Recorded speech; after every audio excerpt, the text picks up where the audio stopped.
Okay, I'd like to thank everybody for joining our first LEGO League Coaches Tips and Trick meeting on FLL Share and Learn.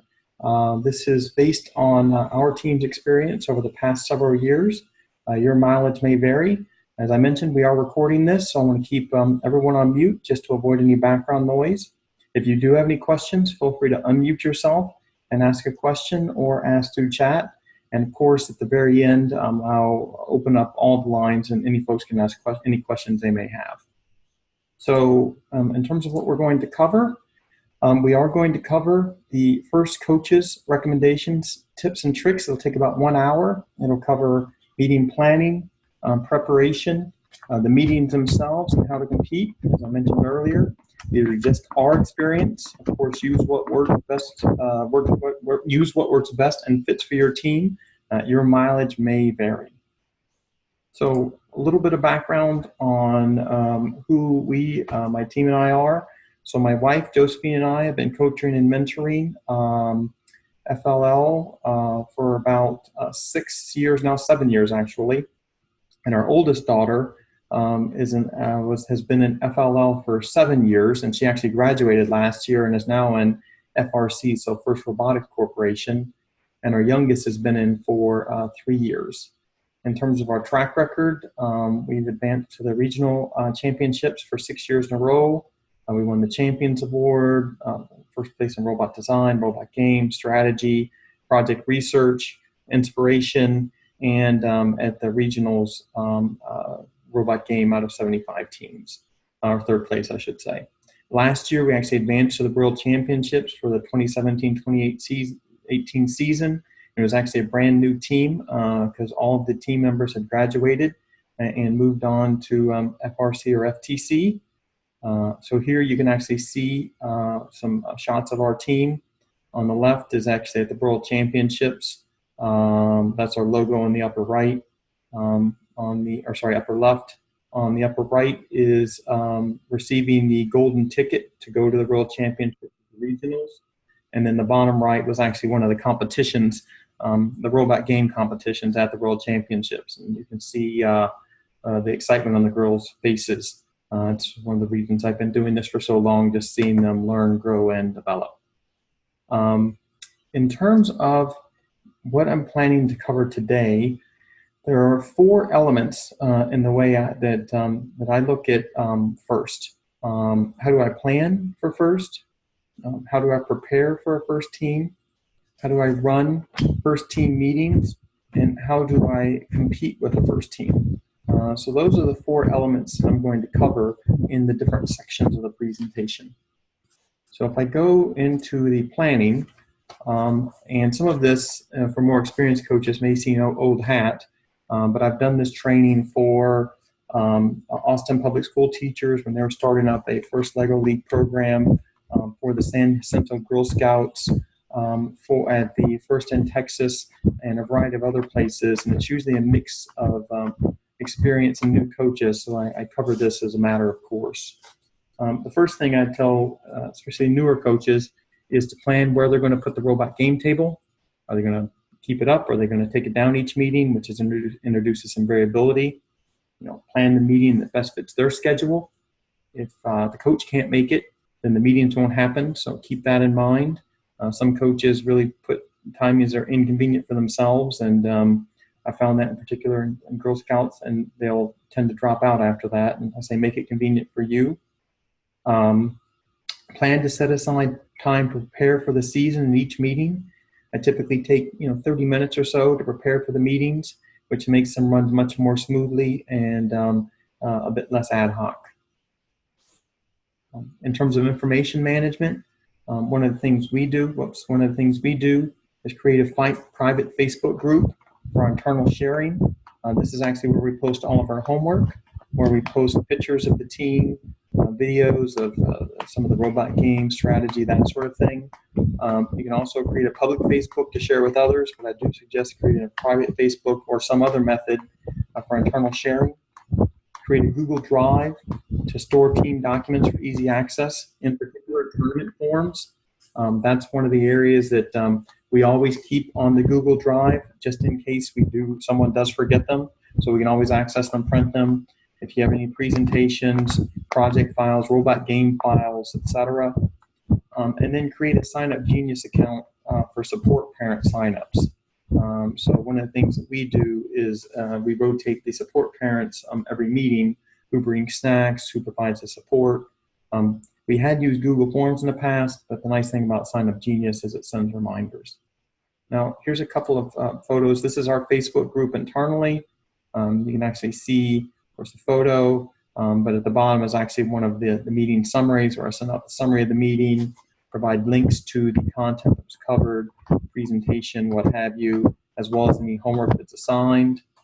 And then on our Google Drive, that is where, this is actually for last season, that is where we store all of our project research and information, any core values information or photos, documents, tournament forms, the meetings themselves, the robot game backup, and just other information. Like I say, you've seen the team information there, consent forms, etc. It actually is a very useful thing that we do to store all that information in one central place, not on a person's computer, in case we need to access it remotely.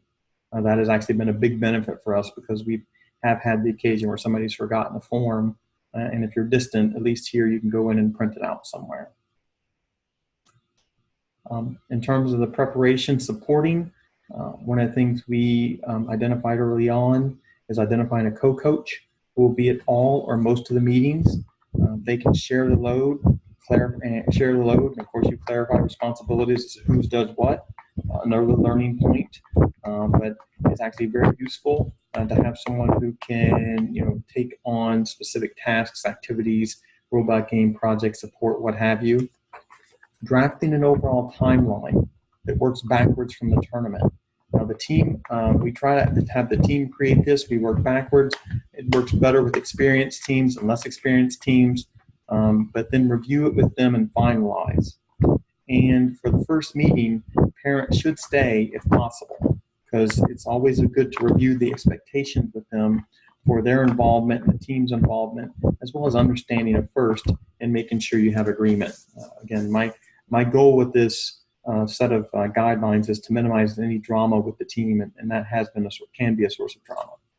So this is just an example of the timeline using for this year. It's actually working backwards if you go to the bottom from our expected tournament date, but it shows for the project, for the robot game, for the core values, what the general expectations are in terms of what we're going to get done each meeting. So for example, on August 12th, problem brainstorming, identification and research, mission building and review, core values practice, roles practice, meeting, in terms of the reviews of the core values themselves, ideas for core values, outreach, mentoring other teams, etc. And we use that to determine whether we're overall on track or behind or ahead based on our original expectations. Of course, this isn't set in stone. Things change, meetings get missed, etc. But this is a good general guide. We found the timeline is very useful for looking overall at the meetings themselves. In terms of the expectations, one of the things that we found very useful was sending expectations to parents before the first meeting. So how many meetings and hours per week are you going to meet? What are the attendance expectations? Of course, everyone misses occasional meetings, but if you have kids missing half or more meetings, that can really impact the team itself. Support parental sign-up, the fact that they would be, if your team chooses to do so, expected to provide support, snacks, supplies, etc. Kids doing the work with occasional homework. That's one of the things we emphasize, that the kids are actually supposed to do the work, and the parents can support them on homework, but kids should do homework. And the homework we give is minimal, no more than a half hour a week. Additional meetings before tournaments for practice. That's one of the things we say, especially in the tournaments coming up, that they know that we're going to be typically meeting a couple more meetings just for the kids to practice the project, the robot game, etc. How and who will run the robot at the tournament is decided. This is something we actually have the team decide up front, because that's potentially a source of drama. So the team decides, is it going to be based on time trials? Is it going everyone to get a run, etc.? If your team is under 6 members, usually not too much of an issue, but ours is a Girl Scout-based team, so we have 10 members every year. So we identified this early on, the method by which we will identify who runs the bot, for example, time trials, and then we use that method at the end. And everyone's agreed to it, it's very clear, and the expectations are set early on. The fact that all team members will work on all areas, again, this is our team, different teams work in different ways, but we have to set the expectation early on that everyone will work on project, everyone will work on core values, and everyone will work on the robot. Just to get a well-rounded team, a well-rounded experience for the kids, and ask them to check if companies provide grants or paid volunteer hours. Some companies, especially larger ones, provide grants for volunteering, or grants for first or for teams, or they pay for volunteer hours, and that provides more funds for more kits for the team. And of course, we ask them to stay during the very first meeting to review these expectations to ensure that we're all aligned. And if they have any questions about first or what have you. The agenda, one of the things we do is create an agenda for the meetings to cover the timeline topics. We just like to create Google Slides to guide the meeting and link to the information. That's totally optional. We just found it. When we plan our meeting in a half hour, we just create a quick Google Slides, excuse me, to keep the meeting on track and to link to the information. The things we typically cover during each meeting are a warm up to get focused. Starting with good energy, something like one word story or yoga or some such thing. We identify a note taker that we rotate each meeting to identify who's capturing the information. You have one-time topics like building mission models as needed. We do look at challenge updates every meeting, even if there are no updates, just as a matter of course in case something does come up. We do a timeline review to ensure we're on schedule. We have rotating topics to develop team areas in certain things. So for example, presentation and public speaking, we'll commonly do that for the kids. Research skills, advanced DB3 topics, line following, gyroscope, what have you. We set aside time for each FLL area, project, core values, robot game to ensure there's balance. We'll, on every meeting, do a team core values practice to ensure the team works together and has their teamwork underway. And then we'll do homework for each meeting. So just an example, and each one in this presentation, which I'll be sending out to Google, the link to this Google Slides presentation, there's links to all of these. This example template shows the timeline for a meeting, and then it gets each slide, just covers the topic, and it's just used to keep us on track. Because otherwise, we found early on, it can be very easy to lose track of where you are. And this isn't military precision. We don't at 150 say, now we need to move to a rotating topic.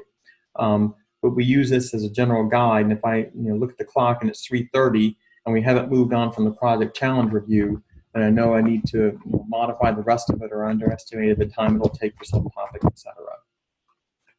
Now another area is the notebook. This is referred to as an engineering notebook. I actually prefer to refer to it as a team notebook because we use it to record a lot of different things. So the voting records of what missions we're going to do, the selections for problem, how we make decisions, what we did during the meeting, the voting methods. This is all in here. It's actually very useful because actually at the end of the year, the team can look back and really see all that they've accomplished. And it's just a good track of decisions that were made. Now on the right-hand side is an example of yoga, doing one of our warm-ups. Again, that helps the kids get focused at the beginning of the meeting. We found that helps them either get calm or burn off some energy. One specific topic that's come up in the past is building mission models. We always prefer to involve parents in building the mission models. We send the links to the build instructions out to parents. We have the parents bring mobile devices, open the link, or the kid if they have one, and then we assign a specific model to a parent-child. The child's the primary builder with the parent as a backup. And here's where sometimes you have to step in if the parent is actually becoming too hands-on.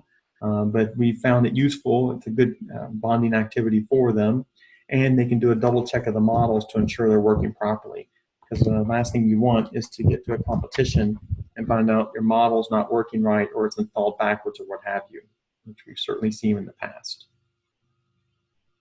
If we look at the meeting itself, if there's little or no experience, previous EV3 experience, we found, as was the case last year, we spend much of the first few meetings building an EV3 bot and then programming it. Of course, there's many robot designs available. For the first 6 years that I had a team, they used the standard Lego kit robot. It did not vary from that. So they didn't use wall following, etc. They just built the robot based on, well, the programming and the attachments was where they showed sort of their innovation, so to speak, as compared to the robot design. Of course, within FLL tutorials, favorite FLL websites, there's various other robot designs, and EV3 lessons is what I use as a matter of course for any programming that I've given. Of course, you're probably familiar with both of those, but you'll see the standard Lego robot here in the upper left-hand side. Another robot design, DroidBot, I believe, from FLL tutorials, and then EV3 lessons with a link to all of their materials, moving straight, etc. Like I say, whenever I give programming courses or train the teams in programming, that's the material I use. I just don't bother to develop any more. So it's just so comprehensive and just such a great website. One of the other areas we found, which can be a source of drama, is voting. And we identified very early on the method that's used to agree for voting. So we looked at the different voting methods and we discussed them, and they picked the ones they want to use. So is it full consensus? Everybody has to agree versus majority rules. Is it an open vote, show of hands, versus a ballot vote, writing on a slip of paper? Is it winner take all? You vote once, the top vote getter wins, or is it a runoff? You know, the top 2 or 3 vote getters get voted on again. A single vote, you can only vote once for each option, or a multiple vote.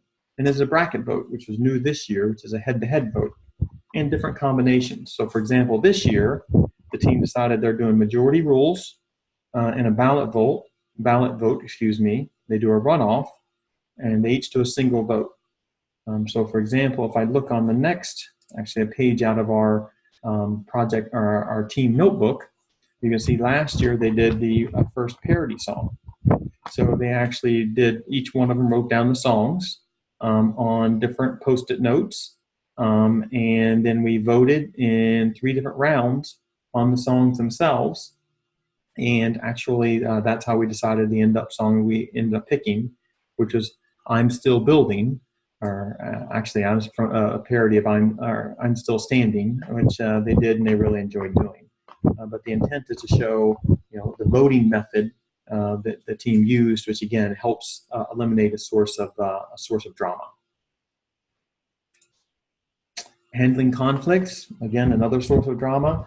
Everybody likes an idea as long as it's their idea. So we early on also put a framework in place for team members to resolve conflicts themselves. So we say there's 2 ways they can do it. And again, your team, your mileage may vary. But the first one is they talk and figure it out themselves. And we actually have found that more often than not, that resolves it. And if they can't, and they don't agree, then they use a random chance method, rock, paper, scissors, coin toss, etc., to resolve it. We've actually found that random chance has actually promoted the team members to resolve it themselves, because then they don't want it to come down to chance. They actually want to talk and see if they can convince the other team members, which actually has happened much more and more, to where they actually come to an agreement before the conflict arises.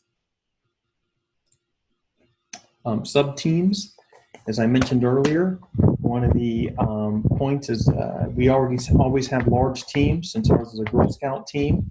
Every year we have 10 members. So for larger teams, 5+ members, it's very difficult for everyone to do everything at the same time, unless you're deciding on topics like your problem, your solution, etc. But having 10 kids work on a bot at one time is very difficult. So we have broken our teams into smaller sub-teams, typically 3, 3, 4. roughly equal size. We rotate through the FLL areas in parallel and complete specific tasks. So for example, we'll take about 10 minutes to say, here's the tasks you're going to do. So robot, you're going to work on your specific sub-team run, and each sub-team has a different run composed of different missions. You're going to work on this aspect of the project or this aspect of core values. And it can be different aspects per sub-team, or they could just be continuing on the same aspect and just adding to it. So for example, going in and continuing work on the project presentation or skit or what have you, or working on a specific area. For example, last year, one of the sub-teams was working specifically on developing an app. Another was developing a web page. So again, it depends on your specific needs and your specific team. In terms of mission selection and strategy, this is one of the group activities where the team reviews the missions, selects them and develops a strategy. So they look at how many points it's worth, how far the mission is, how easy is it to activate. Is it something you just run into or you have to hit really hard, like the escape velocity this year? How difficult is it to get to? Can you combine it with other missions, etc.? We came up with a mission strategy template that we've used for a while. So essentially we list out the missions. We list out the name, the description, the maximum number of points that you can get. And then we look at 3 primary criteria. Is it near the base? Is it easy to activate? Is it easy to get to? And there are additional columns. For example, can it be combined with other missions? What sub-teams are going to work on those runs that combine the missions, etc. But again, we found this a useful way to ensure consistency, and not that it's set in stone. Last year, for example, once after they went to the qualifier and won that in the regionals, they went and redid their missions, not from the ground up, but they added several missions just based on optimizing. But again, this is a good common template that we found good for the team to ensure that they're all aligned, working together, etc. Programming practices, another source of drama that we found. We actually early on had some issues with team members overriding programs, accidentally of course. So we teach each member to not overwrite programs. If they make any type of change, we add a revision number. So for example, I go in and change a value. I save that as my program R1, R2, R3.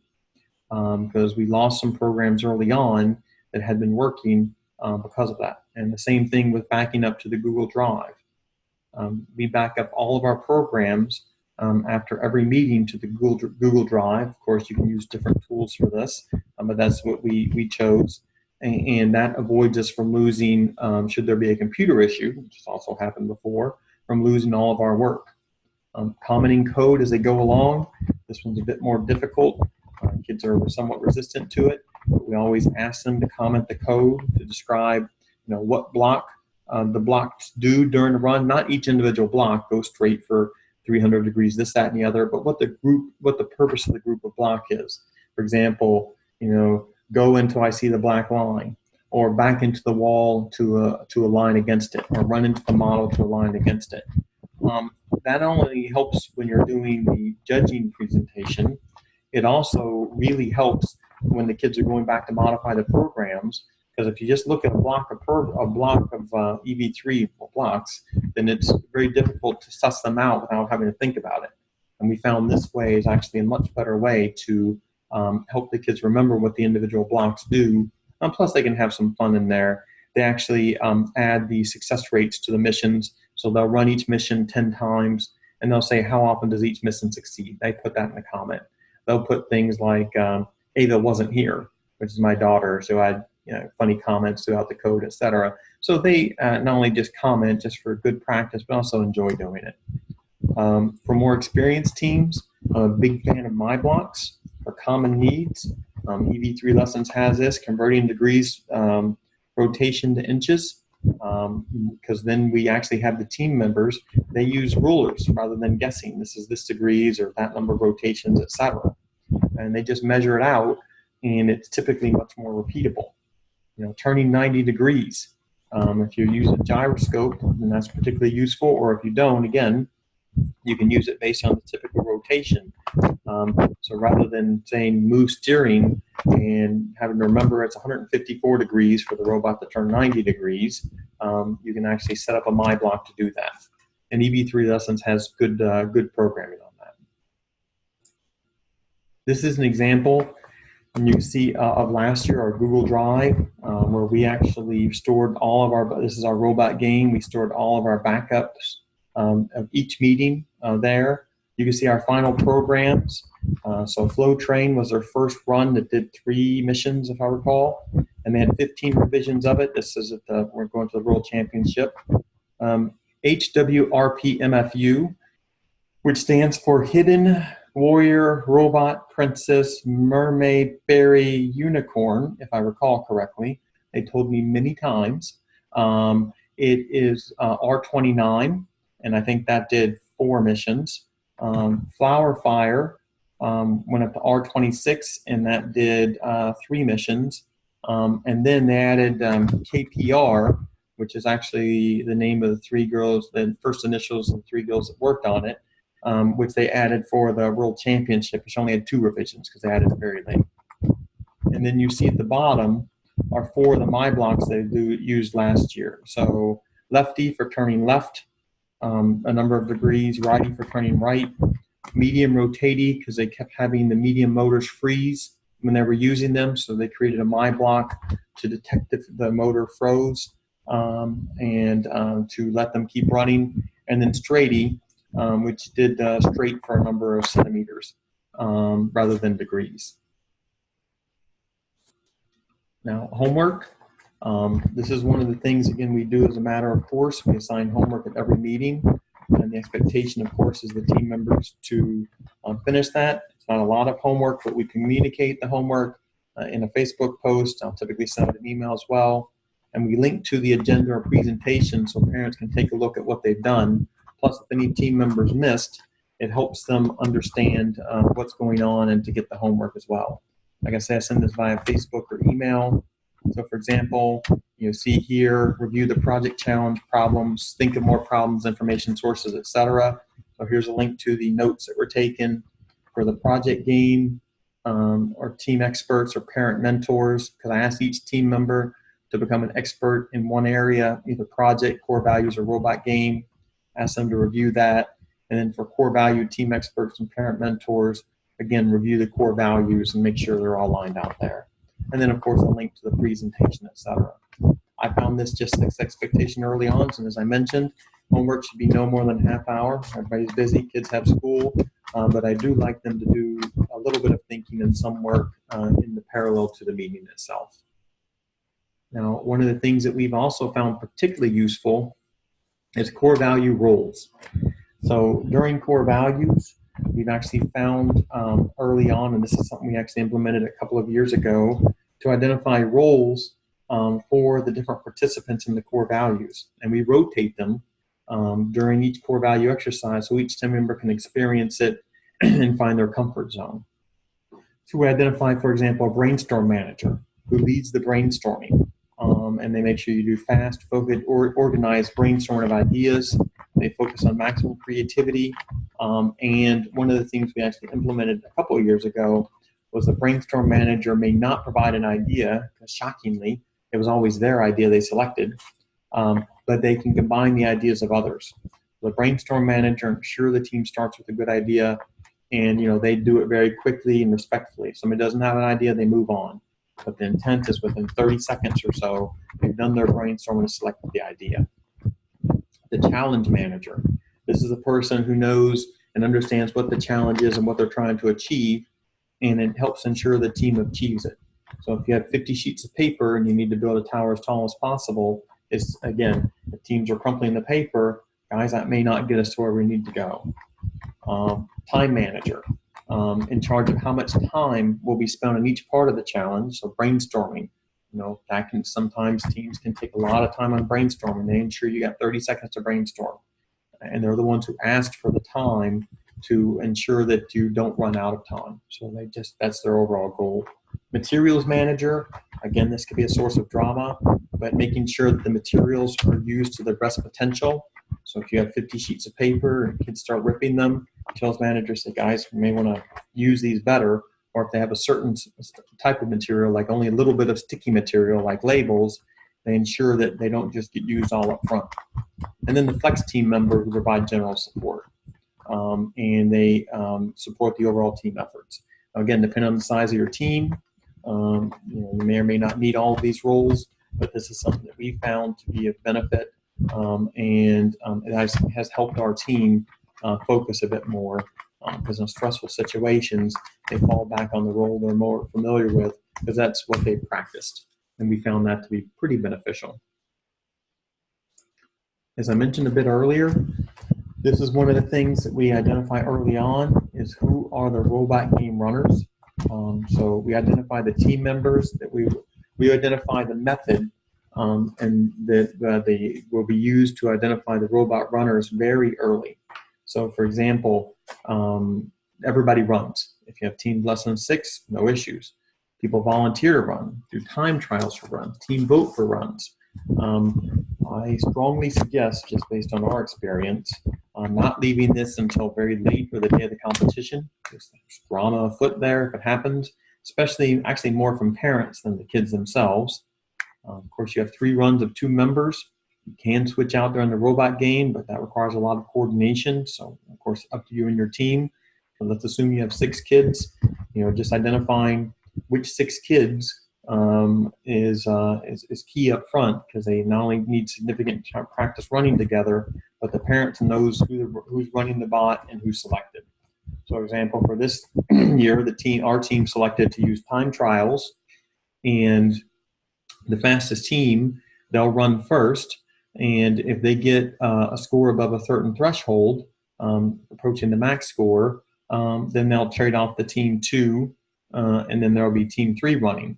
But if the fastest team doesn't get the max score on the first run, then they'll run again for the second run, and then the second team will make the third run. Again, that's what the kids decided they wanted to do. More power to them, but they decided, it was clearly identified, and it's everyone on the team is aware, and the parents are all aware as well. Miscellaneous for virtual meetings. We have used Skype in the past, Google Hangouts or other tools for virtual team meetings, sharing documents, whiteboarding, etc. We also have used that when we've done some of our expert meetings. So because some of the experts can't come to you, so you virtually go to them, and we use Skype to share our presentation in the past. Last year, we talked to a global water segment expert and presented the solution. We've gathered problem information that way. So again, don't discount using virtual tools instead of physical meetings to gather your information or do presentations. Expense sharing, we really haven't done this, but if expenses are being shared amongst the team, Splitwise or other sites can be used to share expenses. We found that in general, the rotating support parent addresses this, because each parent rotates to bring the snacks, supplies, and they sort of pay their own way in terms of admission, etc. But again, up to you in terms of how you manage that. This is just how we've managed it. And then the final meeting with parents. At the final meeting, right before the competition, we found it to actually be pretty key to review certain information with parents. We actually like showing them the robot game, the presentation, the core values, so everybody can see what the team has done, and they can clap and cheer them on, tell them what team clothing to wear, what to bring, snacks, chairs, entertainment, the tournament location, schedule, because you don't want people not showing up, contact numbers, and if you're going to celebrate afterwards. So for example, this is the email. This is what we covered during our meeting, and the email I sent out afterwards. We talked about the clothing to wear, what to bring. Kids bring snacks. Oh, actually, we brought snacks this year. Cash if they want to purchase things. Bring chairs and entertainment for the downtime. Bring a printout of the script. There's a location, and here's the schedule. And again, we just ensured for the robot games, if they wanted to come see their kids run, they knew when to arrive, if they weren't there the entire day, and when to take the videos. Plus, this helped all the parents know and keep me in check. If I was behind on time, etc., I say, don't we have a robot run design to go to, or some such thing. Also, in terms of supply kit. I'm sure I'll run into this as well, but keeping the EV3 kit itself, parts, backup sensors. Last year, for example, during our first qualifier, we had a gyroscope go bad. So during the first run, the robot just spun around. There was a lot of tears on the team and then the adults as well. But luckily, we had a backup sensor. They figured out the problem and figured out how to fix it by unplugging and replugging the gyroscope. But again, make sure you have the parts, backup sensors, power cords, a backup bot. If you do have the ability, the amount of kit to build a backup bot, I do recommend that. I've been at competition and seen kids drop bots, and that is heartbreaking. Having a backup bot, if you can do it, also gives more kids the ability to build the bot because it's usually a different set of kids, and it gives you some peace of mind. Of course, take your computer, a memory stick with backup programs, always just in case the internet's not available. I also copy down almost the entire Google Drive content for the forms, etc. Additional t-shirt if you have one, in case team members forget. Any giveaways you've created, duct tape, additional supplies for the project, any miscellaneous things, snacks, chairs, entertainment, etc. Now, one of the things we always remind parents of is that while the robot game is the most visible aspect, the teams are judged and should focus on all three areas, which is the project, the core values, and the robot design, and that there's awards given to each of these areas. We also talk about how the robot game is the most visible part, but that the highest score will be recognized. But to be eligible to advance, you really have to do well in one of the other three areas and be in the top 75% of the robot game.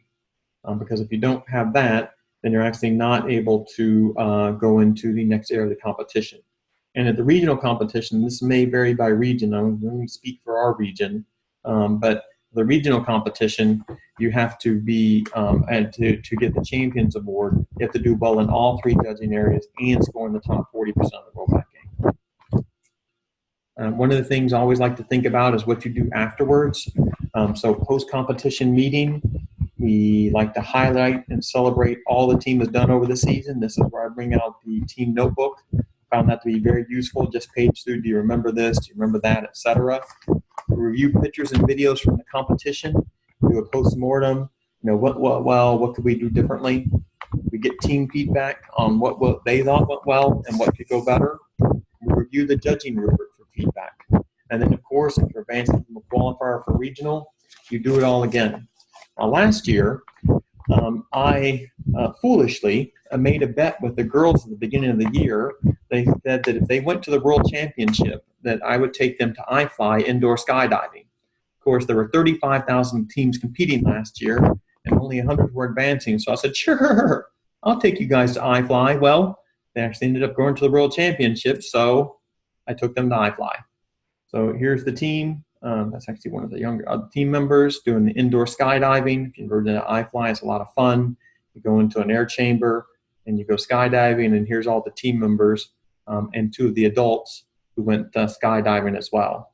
And here's actually my older daughter, Tina, who is the one who graduated and gone to FRC, but now she's actually mentoring the team. So she actually runs the team meetings just as much as I do in terms of keeping everyone in line and on task.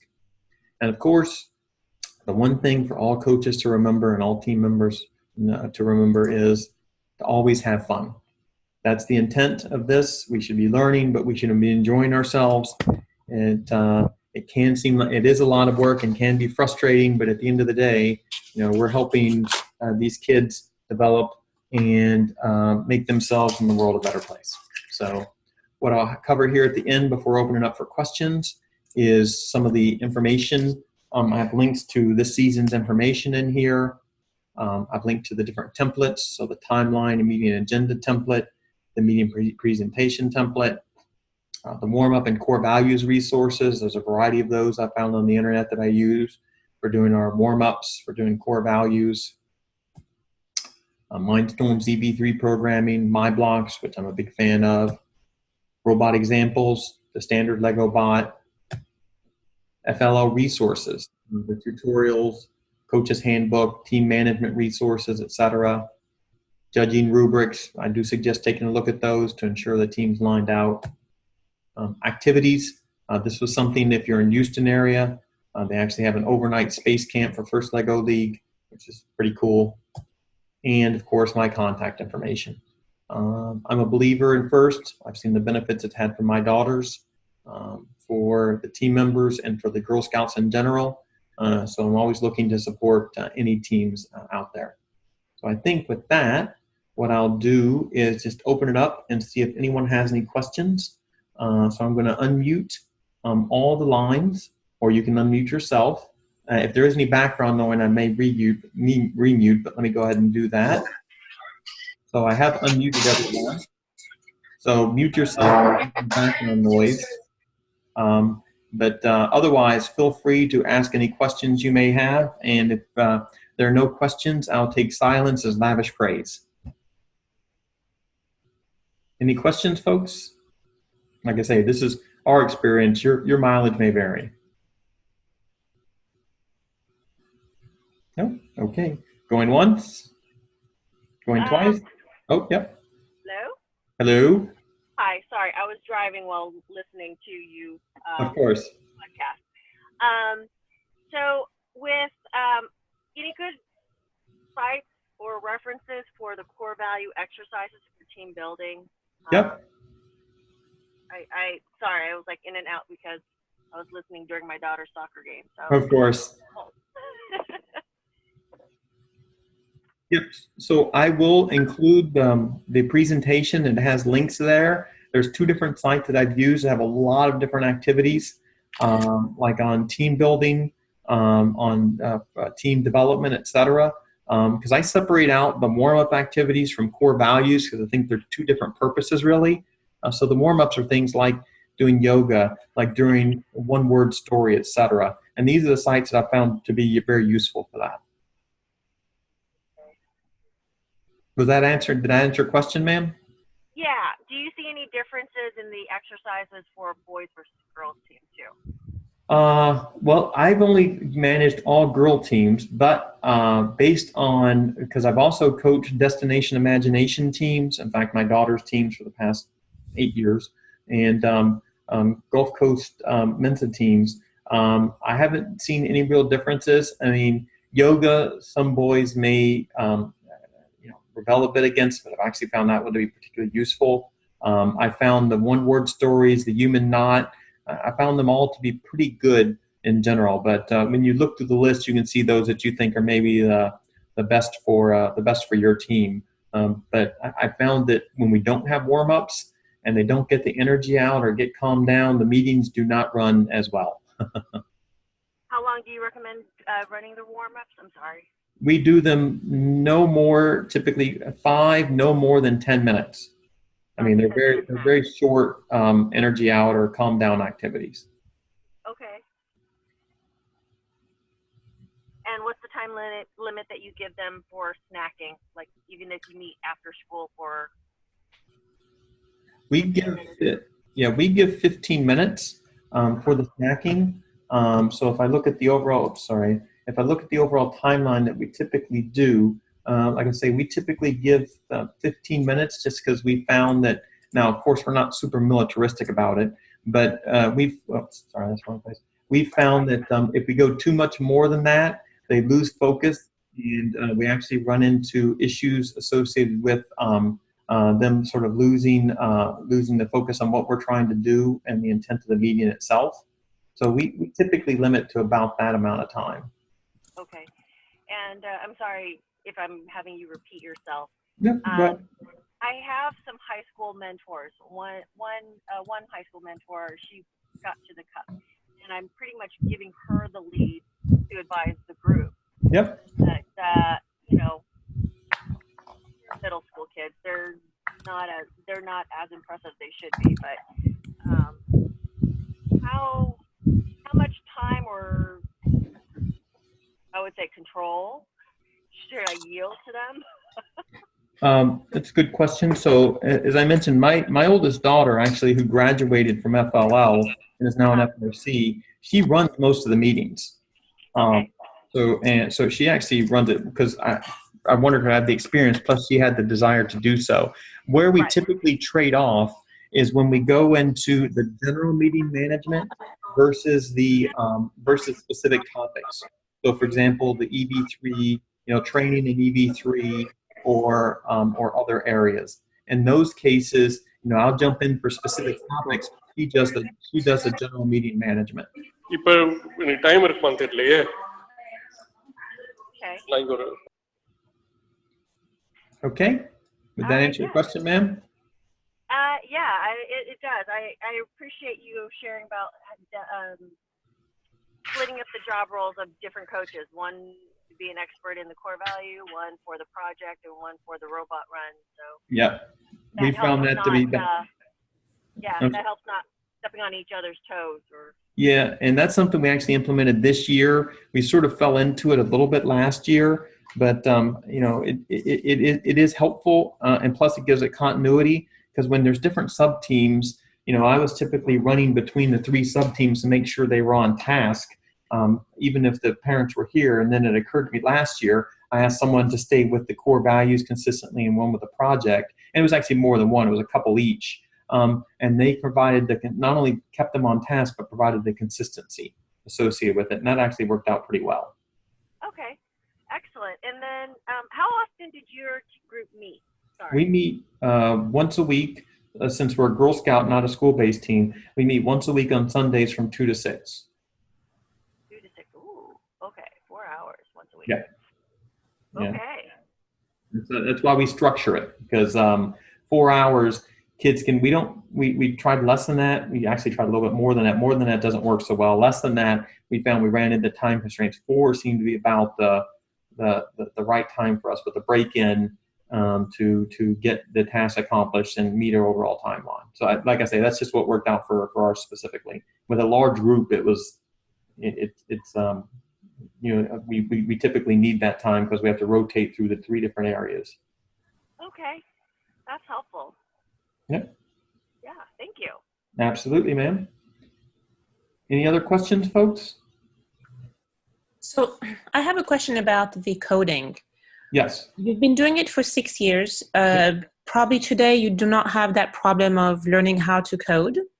But at the very beginning, how did you manage the coding and the teaching? Did the kids have to themselves go and teach themselves how to code beforehand, or Good how did question. you evolve through that?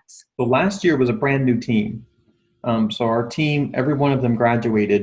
So last year we had a brand new team of 8 to 10-year-old girls. So no one had coded before. So what we did is we had the team members identified early because it was a Girl Scout team.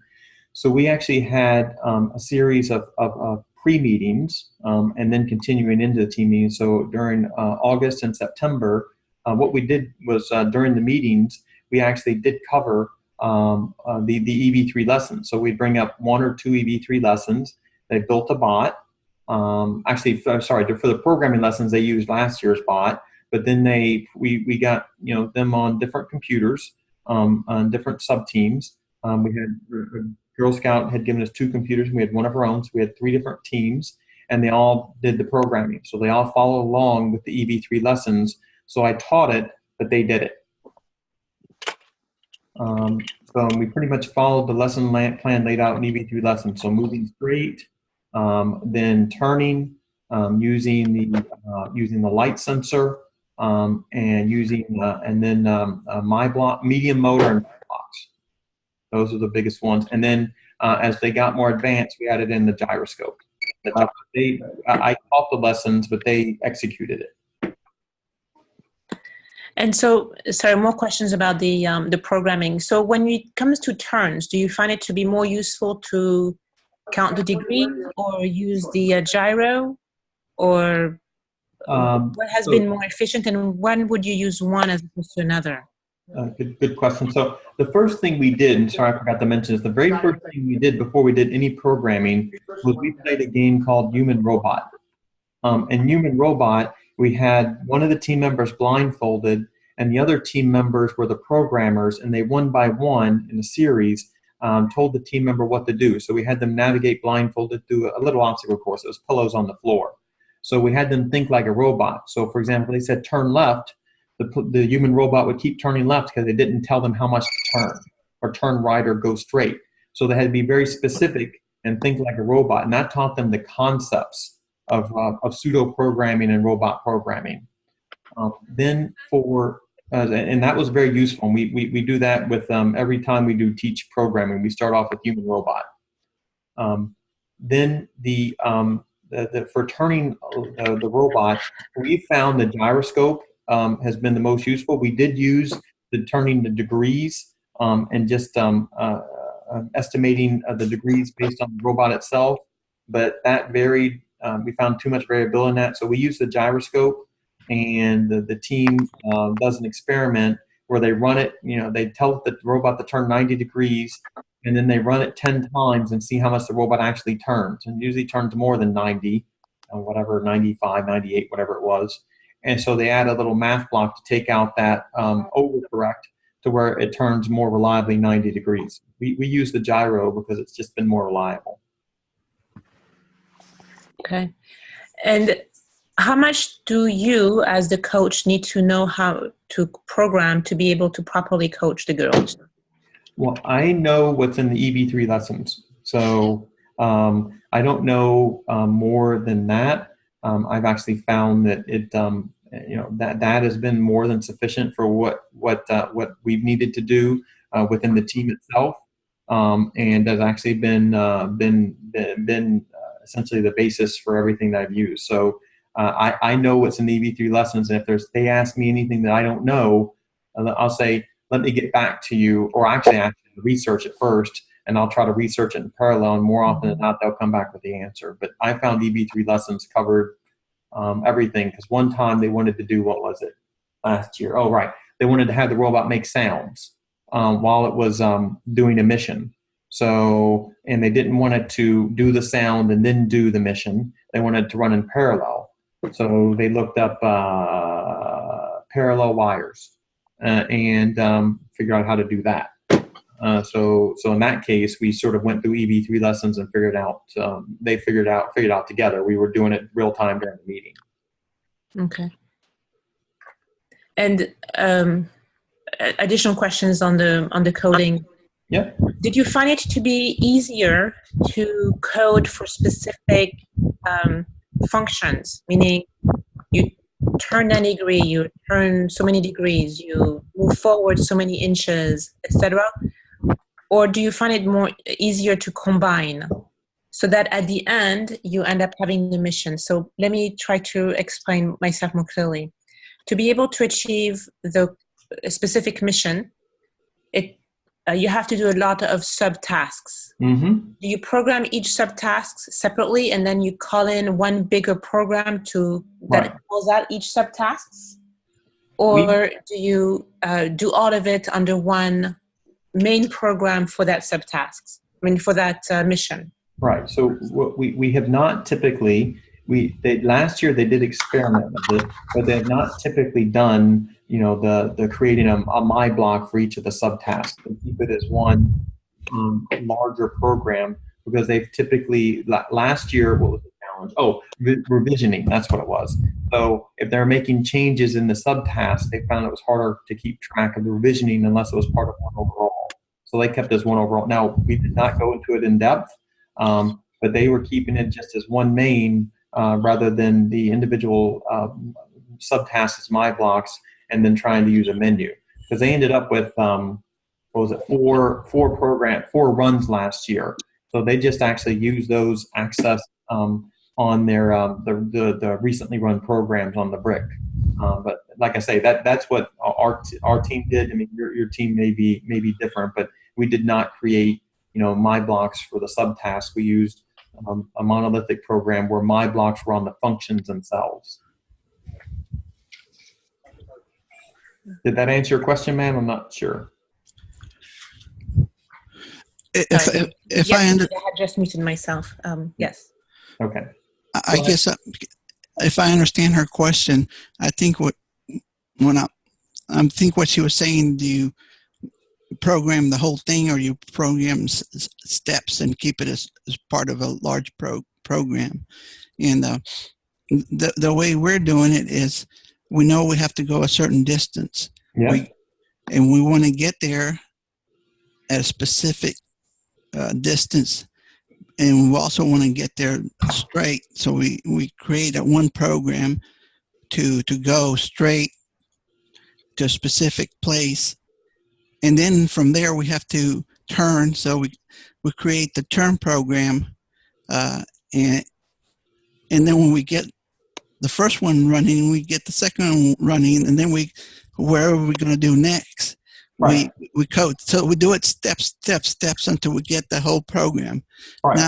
Now, if after that we want to say, okay, we can use these particular parts for other programs, then you create the my blocks and say, I'm going to cut this out and make it a my block, that one out, because I can use it in other places. That's fine. So, I mean, again, that's a different, and every team does things differently. We created the my blocks up front because we knew we were going to use to go straight a certain number of centimeters in the turning in every program. right. Yeah. So we had the my blocks, and they identified, what was it? Righty, lefty, whatever the my blocks were, straighty, and the one they fixed up later when their program, the medium motor kept freezing, medium rotating. So they had 4 that they used in the different programs, and they used it in the blockwise programming. I did have a question for ourselves. Now, I haven't been programming for a long time, Sure. Maybe 2 or 3 weeks. But when you create a variable, I'm having trouble understanding. If I create a variable for one program, is that variable also used in other programs, or is it just specific to that one program? Whenever I've used a variable, I don't know. That one, I'm not sure. The variables that they've used in the past have been part of a single, and let's make sure we're talking about, when you say program, you mean a single program within the EV3, within the Mindstorm itself, where it's got a specific project name and then it has tabs underneath it for the individual programs. Is that correct?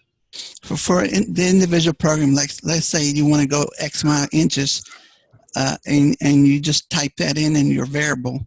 Right. And so later on, if I use that same variable, I can change the amount of inches that I go for that particular part of the code. That's correct. Okay, that's what we want to know, because we weren't too clear if the first value that we put in it stayed constant throughout the.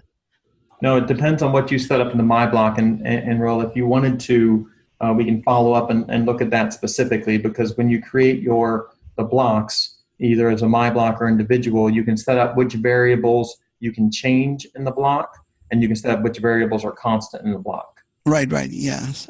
Yeah. Excellent. Good question. Thank you. Any other questions, folks? I do have a question. Can you hear me okay? I can hear you just fine, sir. I was kind of late to the introduction. I'm sorry. Where do you find your EV3 lessons at?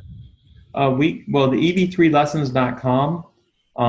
It's just a great website. That's ever since that came up around 4 or 5 years ago, I've not bought a book or done programming lessons myself since then. Gotcha. Okay, and I have one more question. I previously mentored in a program called BotBall, which is very similar. Yep. But in that program, they got X number of Legos, and they were all inventoried, and they could only use those Legos for their devices, for their robots and things like that. Yep. I haven't found anything like that for this program. Is there a set criteria that they can use and can't use? Well, they can use any actual Lego parts in building the bot, right, or Mindstorms itself. So, and there's no limit on that. There's a height limit on the bot itself. And then within the coach's handbook, I believe it actually lists the specific EV3 parts that can be used. So for example, you can use the NXT motor, the RCX brick, the NXT brick, the EV3 brick. I think you can use all the sensors that are Lego sensors except for the the infrared, because that has a remote control on it. But that's all specified in the handbook itself. Yeah, and there's no limit on, as long as it's Lego certified parts, not Right. Lego a competitor or something from a third-party company. You can use it during the Right. competition, as far as I'm aware. Very good. Thanks. Absolutely. Thanks for your time. Absolutely. Any other questions, folks? Hey, James. Yes, sir. Not necessarily a question, but like, is the recording of this session would be available offline?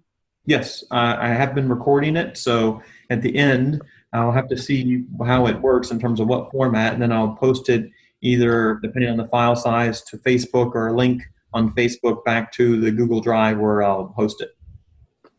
That'll be helpful. Thanks, James. Yeah. Absolutely.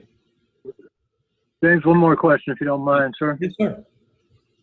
The kids have been coming up with a lot of questions that I can answer, and I said, well, we need to create a list of questions and go look up their frequently asked questions. So where would we find these frequently asked questions? And if they don't find it, who would they ask about a particular item? An example would be, okay, well, if we want to stop the robot, interrupt the robot, which would be a 3-point penalty, we want to interrupt the robot long enough to change the attachment that's on it to do accomplish another objective. Can we do that? I said, I don't know. That would be a question you would need to ask the powers to be. Well, I would suggest two things. One, many of these, if you look through the detailed challenge guide, it does cover a lot of these. So I would ask the kids to read through, either all or some of the kids to read through the challenge guide to look for answers to their questions. Okay. That one specifically is in there. Okay. And then if either it's unclear or it's not covered in the challenge guide, posting in the FLL and Share and Learn coaches there are very helpful. On the Facebook page, if you're not on there, the FLL and Share and Learn is very good. And Right. always feel free to contact me or any of the other coaches, and we'll provide you with what we can. But those I'd say the detailed challenge guide 1. FLL Share and Learn 2, because it's just got a large number of coaches, and then of course always feel free to reach out to me. And if you wanted our teams to connect, I mean, we've done that last year. We did Skype meetings with various teams as well. So Right. Okay. Awesome. Thank you. absolutely. James? Yes, ma'am. Hi, this is Cindy again. Cindy. How far in advance did you go about in scheduling the experts for the projects? Good question. So we just identified the project problem. So I'll do this year, and then I'll talk about last year. So based on that, we've identified the categories of experts, and then I've asked the kids to go talk to their parents and friends to see what experts they can find. So it really depends on, once they find them, is it someone that we have a direct relationship with? So for example, last year, on the water problem, the company in which I worked, I knew the global water expert, so I was able to schedule him pretty simply. A couple of years ago, when they had the Good to me. the storm one, I don't recall the name of it. The title of the festival again? Headland. No, I mean, what kind of festival? Is it like a shrimp festival or a... All right, let me. So as I was saying, so it depends if you have a direct relationship with them. If you don't have a direct relationship with them, then it takes a bit longer to get to them, because then you have to go out, find their contact information, reach out to them, see if they're interested, that sort of thing. Yeah, Not too far of a... Got it. hotel reservations and a non-smoking room. Okay. Okay. Did that answer your question? Yeah. No, we're just having the kids are just finally coming up with their solution or the project, and then it was like, money in our... oh, we want to go to virtual reality, and it was like, okay, who amongst us have virtual reality access? So Well, exactly. If you have access, it makes it a lot easier. I've been saving it, so if If you... you don't have access, then I strongly recommend every month. trying to do it as early as possible. Every month. Yes. Mainly my thoughts are to get to Savannah. okay, thank you. Yes, ma'am. Any other questions, folks? Hi, James. This is Kathy. Just a note on finding experts. NASA actually has an email address Yes, for FLL this year that's probably worth mentioning. that's right. That is That's true. certainly not the only option out there. We also had real good success last year just with cold emailing experts. Find somebody at a university who looks like they do what the kids want to ask and send twice as many emails as you want experts. Tends to work. Yep, no, I totally agree. And that's one of the things they did do last year. And if you include a picture of the kids, it makes it much more likely that the experts will respond to you. And you explain, you know, that this is for young kids, a Lego robotics team, et cetera. It's just, in that case, you have to plan a bit more time because you don't know what your response rate is and if they're going to get back to you. Sure. Yeah, good point. And I'll see if I can find and post in the comments real quick what that email address is for anybody who needs it. Absolutely. Thank you very much, Kathy. Perfect. Any other questions? Any other questions, folks? Going once? Going twice? Oh, was there a question? Nope. Going once? Going twice? Sold. Okay, well, I appreciate everybody's time. I think it was a good and interactive session. I really enjoyed it. Thanks for all the great questions. I will be posting the link to the presentation, to the recording on FLL Share and Learn afterwards, as well as Girl Scouts of San Jacinto and a few other places. Always feel free again to reach out to me by comment on Facebook, what have you, if you have any questions. Otherwise, I appreciate everybody's time and wish you all to have a great day. Thank you very much. Thanks, James. Thanks for your time. Thank you. Bye-bye.